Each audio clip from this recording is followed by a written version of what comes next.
Let's just get right to it. Your government once spent your tax dollars on LSD, two-way mirrors, and safehouses. You see, while the public was watching the big, obvious moves of the Cold War, a secret war was being waged right here at home. And it wasn't against some foreign enemy, it was against the American mind itself. So, what was the official justification? Well, it all came down to fear. Back in 1953, CIA Director Allen Dulles really stoked this paranoia about Soviet brainwashing. He called it a sinister battle for men's minds. And that fear, it created this really chilling logic inside the agency. To beat the enemy, we had to become just like them. We had to master our own dark arts of mind control. And that logic? Well, it gave birth to a monster.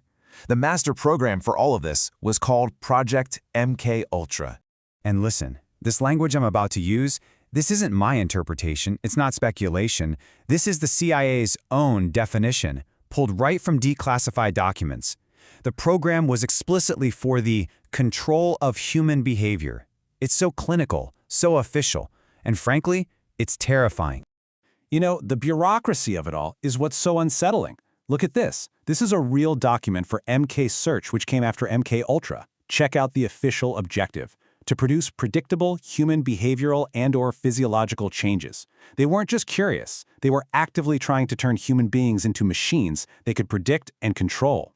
And the sheer scale of this thing is just staggering.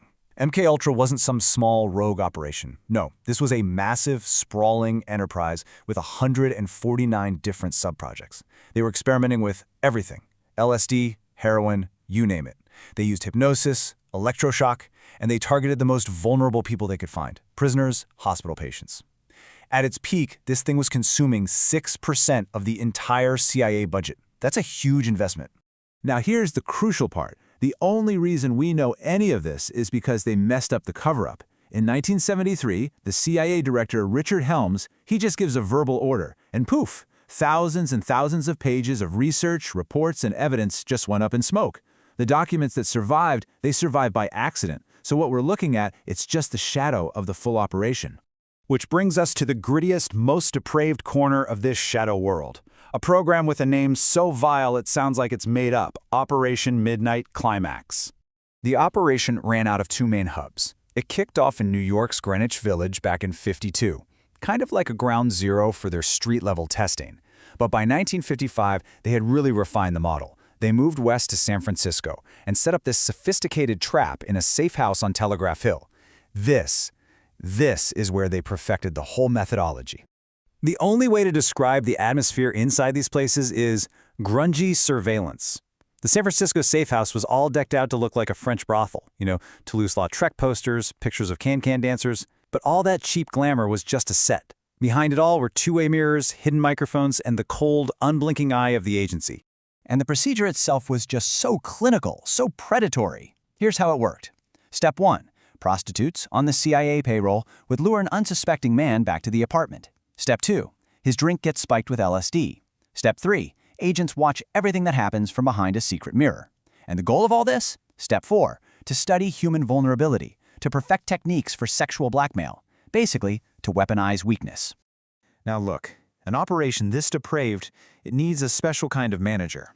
You need someone who is comfortable in the shadows, someone who doesn't ask too many questions. And oh boy, did the CIA find their man.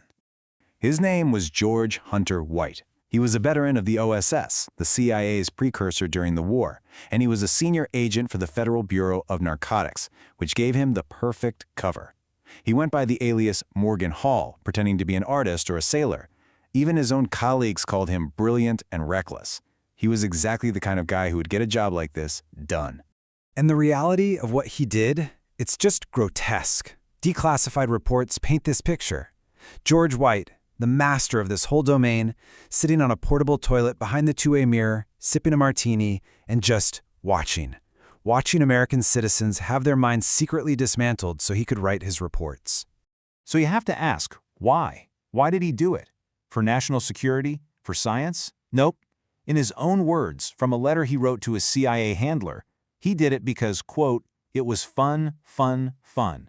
Where else could a red-blooded American boy lie, kill, cheat, steal, rape, and pillage with the sanction and blessing of the All-Highest? So yeah, This was never about patriotism. It was about power, about getting a thrill, and it was all sanctioned from the very top. But an operation this dark, well, it couldn't stay hidden forever. The end didn't come with a bang. It came with a bureaucratic memo. In 1963, the CIA's own Inspector General basically stumbled upon the Safehouses, was horrified, and recommended they be shut down. So, the San Francisco op closed in 65, New York in 66, and then in 73 came the final order to burn the files and bury the whole ugly truth. So after all those years of systematic, non-consensual human experimentation, what was the grand conclusion from the agency? The program's chief, Dr. Sidney Gottlieb, later testified that it was, and I'm quoting here, probably not a high-payoff program. All that trauma, all that abuse, was ultimately dismissed as just a bad investment. And that right there, that was the core truth of the whole program. During Operation Midnight Climax, if you walked into that apartment, you weren't a citizen to be protected, you were a specimen to be observed. You were nothing more than a lab rat in their maze. Which leaves us with a really fundamental question. This wasn't some rogue agent doing this on his own. This was a taxpayer-funded, government-sanctioned program.